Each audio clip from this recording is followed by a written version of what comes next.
It is the Duckling type hailing back all the way from Medachange 3 and made her place in any modern Medachange roster very clear. It is DUC00 Uglyduck, with a kit of Defense Seal, Press, Break, Sea Legs, and the leg ability of Land Cruiser, which grants S rank on grassland terrains in addition to the leg standard matches.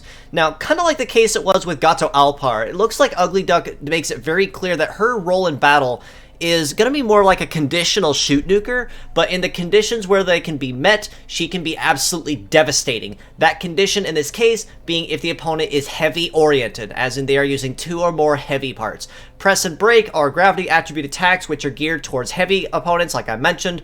So if the opponent is using 2 or more, these attacks are going to be absolutely hammering and very easily crippling any potential target that meets that requirement.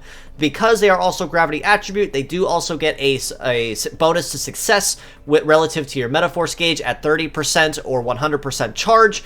Defense Seal is another ailment-based shooting attack as it inflicts the target with no defend and guarantees that any hit that lands is going to be guaranteed a critical hit and absolutely hammer the target even more so than the hit might have before. Sea Legs, of course, are pretty solid, probably on most terrains relatively decently. I'd say they're probably the third balanced leg under Biped, the next one above that being Multi. The one thing that Sea Legs do have going for it, though, at the cost of having the lower mobility, is a much higher natural evade. So they are more often than not likely to dodge and graze more attacks than most other leg types might perhaps consider.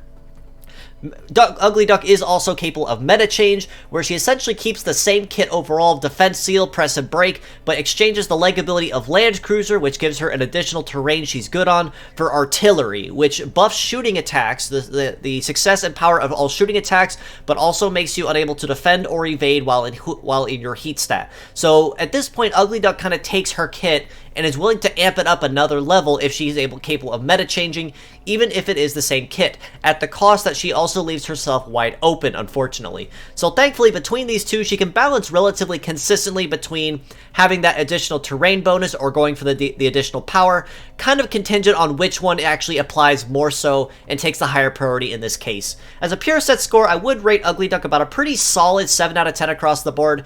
Pretty solid stats, pretty solid base power. Again, very high natural mobility on the legs and pretty decent armor overall, so generally can't go wrong using her as a pure set if you have to, but as mixed parts, I would rate her equally at a 7 out of 10. So if you use her as a pure set, you will have the bonus of being able to have that extra oomph with the Artillery leg ability while changed, but if you use her as mixed parts instead, Press and Break you can generally never go wrong with for a pretty solid case across the meta. Using at least one heavy part, more commonly 2 or even 3 depending on some teams, is more or less going to be kind of a given, as heavy parts typically have that bigger oomph and that higher base power than in the standard non-heavy variant. So across the board, Uglyduck does offer some pretty solid heavy punish with some pretty solid stat boosts on top of that, and the ability to switch essentially between getting a terrain bonus or higher base power does also add to her versatility just a little bit.